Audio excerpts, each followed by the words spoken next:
Vidéo Bodyguard, le musical. On s'est incrusté aux dernières répétitions derrière le rideau dès ce vendredi 2 février. Les personnages de Rachel Marron et Franck Farmé prennent possession du Palais des Sports de Paris pour l'adaptation sur scène du film culte, avec Whitney Houston et Kevin Costner.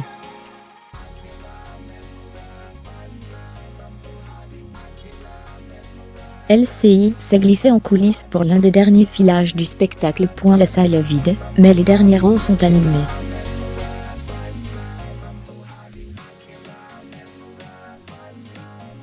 Peut être un peu trop, au vu des nombreux chelus que reçoivent les plus jeunes de la troupe.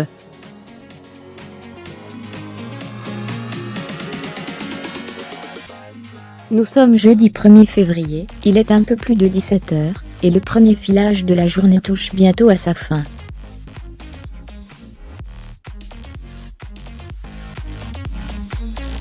Le dernier pour Valérie Dore, qui dès le lendemain enfilera pour le public le costume de Rachel Marron, la chanteuse multi-récompensée de Bodyguard.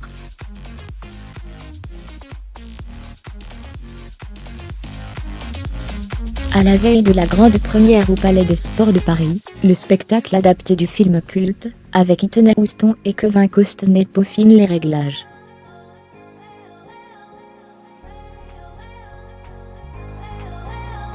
Sur scène, les titres de Whitney Houston s'enchaînent.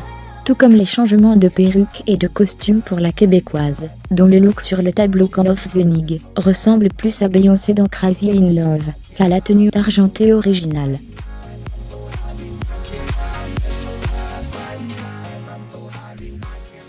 Tout est chronométré. Un problème avec une chaussure, et voilà Valérie Dore en retard sur le deuxième couplet de We All Will Love You.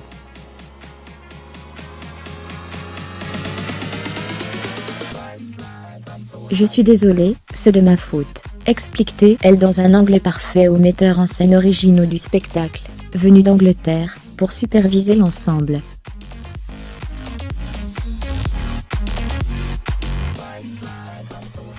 Les lumières s'éteignent, Benoît Maréchal, qui incarne le bodyguard Franck Farmé, reprend sa place et la machine repart au son du hi-fi.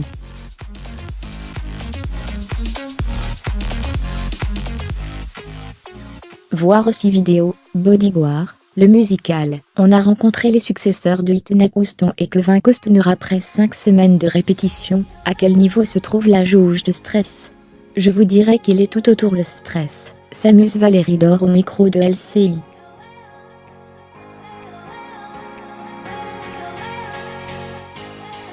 C'est tellement une grosse équipe, 26 comédiens, 8 enfants, 8 musiciens, c'est une immense machine, qui fonctionne du mieux qu'elle peut pour livrer un spectacle extraordinaire.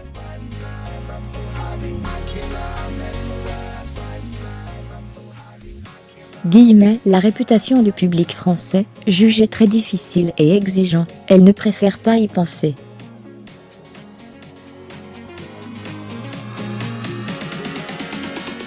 Ce n'est pas de mon ressort, reconnaît-elle, insistant sur le fait qu'elle n'est pas un sosie de Whitney Houston.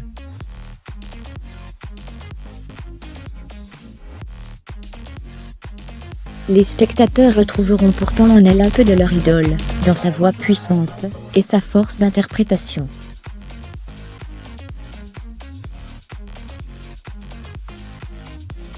Et ils ne manqueront pas de danser avec elle sur I Wanna Dance with Somebody pour le dernier tableau du show.